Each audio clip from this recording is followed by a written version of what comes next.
Wilbert Smith, an electronics engineer in Canada's Transport Ministry, seems to have managed on his own to get the Canadian government to establish a UFO research program back in the 1950s. Many of its validations only came to light in the 1980s. Let's explore.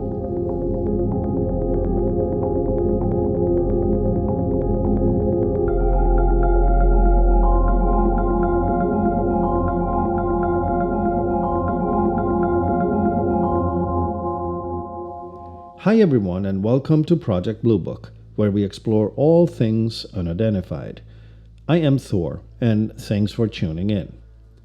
Project Magnet was Canada's equivalent of Project Grudge, and its parallel, Project Second Story, was to Canada what Project Bluebook was intended to do in the US, not to debunk UFO systematically, but gather data, research it, and verify the truthfulness of claims made by eyewitnesses seeing UFOs in the very early days of the phenomena.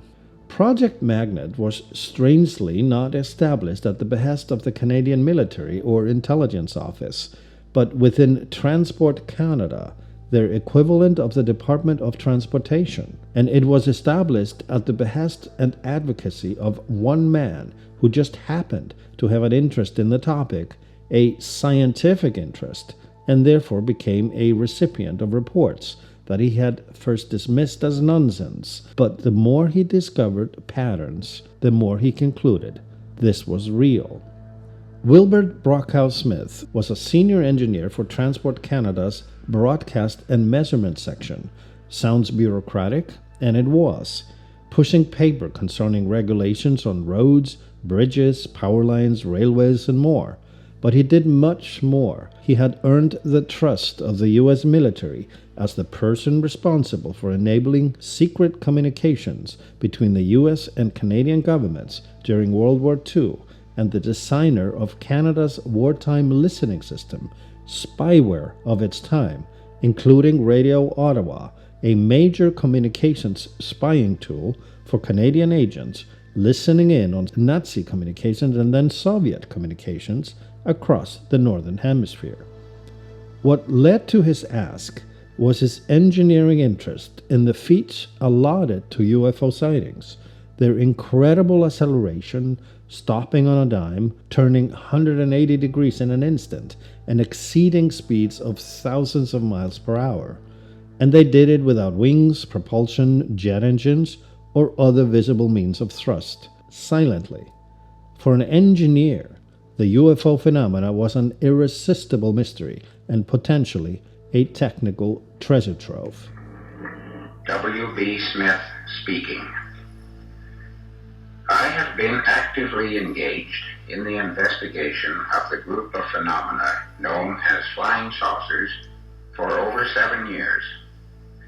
During this period, I have read most of the available literature on the subject, interviewed a great many people who have seen unusual things in the sky, examined many pictures and physical objects, made observations with scientific instruments, and carried on series of communications with intelligences claiming to be extraterrestrial. I started the investigation out of curiosity and as an extreme skeptic, fully expecting to find the phenomena to be due to man-made or natural causes.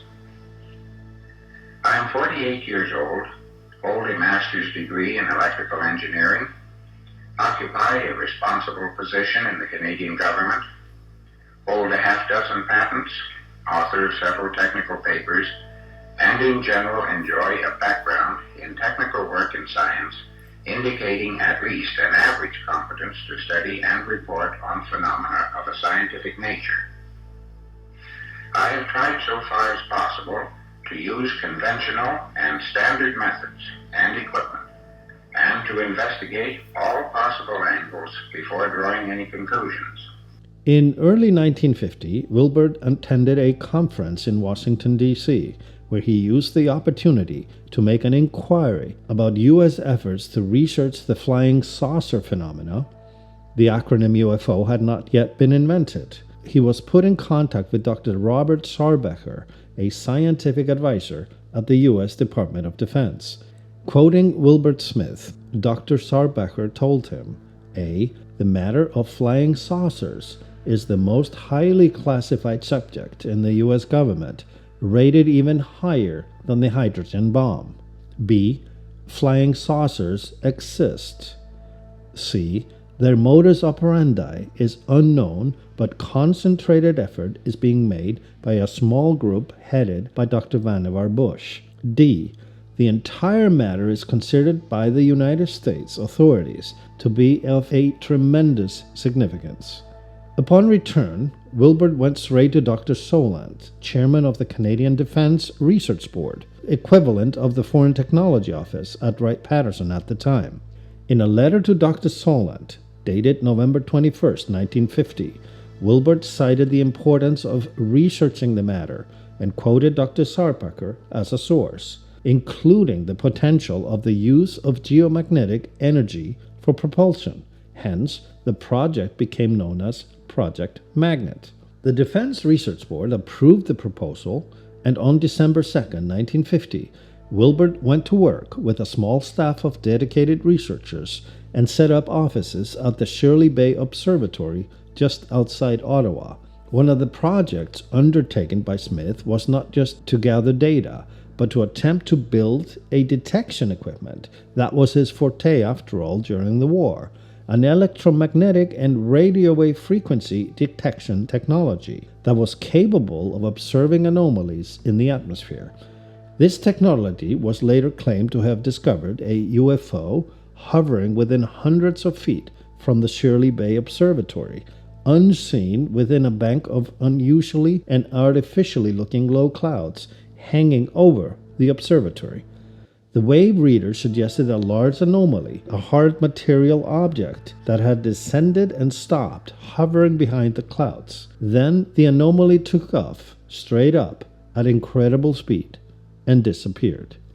By 1952, Project Magnet had amassed a considerable amount of information and comparative data. In a report dated August 10, 1953, Wilbert stated, quote, "It appears that we are faced with a substantial probability of the real existence of extraterrestrial vehicles. It is therefore submitted that the next step in this investigation should be a substantial effort toward the acquisition of as much as possible of this technology." End quote. The National Research Council of Canada, on his advice, established a second track for research within the Defense Ministry, this time called Project Second Story. There, scientists and military officers gathered data, while Project Magnet continued analyzing the findings, focusing on the technology. This is where Wilbert Smith, the scientist, honed in on the question of propulsion, energy and radiomagnetic waves, concluding that the means of transportation exhibited by the UFOs had to do with manipulation of gravity through application of electromagnetic waves. He was also the first to suggest UFOs were piloted and controlled through psychic powers, something that was scoffed at the time, but was corroborated decades later in the form of the infamous handprint controls described by Bob Lazar. Smith concluded UFOs, aside from the obvious, were intelligently controlled, highly advanced technology. One of the most important things I had to realize was that we are not alone. The human race in the form of man extends throughout the universe and is incredibly ancient. Also, its appearance in physical form is but one of its many manifestations along the path of progress. Our civilization here on Earth now is only one of many that have come and gone. This planet has been colonized many times by people from elsewhere, and our present human race are blood brothers of these people. He also concluded that they were in the process of accelerating contact with humanity through mental connections, telepathy, thought influence, and projection of information in a seemingly systematic way. But he also understood there were face-to-face contacts, even in the 1950s. He went as far as establishing advisory boards composed of contactees, tasked with comparing their experiences and finding more parallels. When the project became a point of ridicule in the press in 1954, the Canadian government shut it down. But interestingly, Wilbert Smith continued to study unexplained phenomena at the Shirley's Bay Observatory for 8 more years until his death from cancer in 1962. Before his death, Wilbert Smith asked his wife to secure all his research data and sensitive files. He didn't want it to get into the wrong hands, he said. Quote, "They will be coming to ransack my work," end quote, he told her. Following his death on December 27, 1962, his wife was repeatedly visited by a variety of agents, Canadian, American, and even Soviet. Some claimed to be pest control or utility workers, insisting on gaining access to the late Wilbert Smith's property.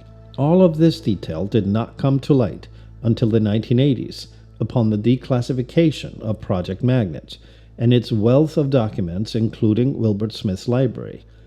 The declassification further led to the discovery of a memo stating a meeting took place in Washington, D.C. on September 15, 1950, between Canadian Department of Transport and the U.S. Department of Defense Research and Development Board that included Dr. Robert Sarbacher, a physicist and scientific advisor. This, of course, confirmed and corroborated the connection to Dr. Robert Sarbacher, who was then approached for a comment on Wilbert Smith's claims. Sarbacher offered plainly that while he was not personally involved in the UFO project, he knew Vannevar Bush was, and so was Robert Oppenheimer. He also confirmed he saw and read a volume of documents pertaining to UFOs as a technical advisor, and he was frequently invited to classified briefings. Sarbacher also confirmed that he knew UFO crash stories were substantially true, that UFOs exist, and that they did not originate from Earth. And then he added these matters were classified higher than the hydrogen bomb, which we should recall is verbatim what he had told Wilbert Smith more than 3 decades earlier. You can watch and listen to this and other podcasts on Project Bluebook, where we explore all things unidentified. Each day, let's practice compassion and kindness. And please subscribe. I am Thor, and thanks for tuning in. See you next time.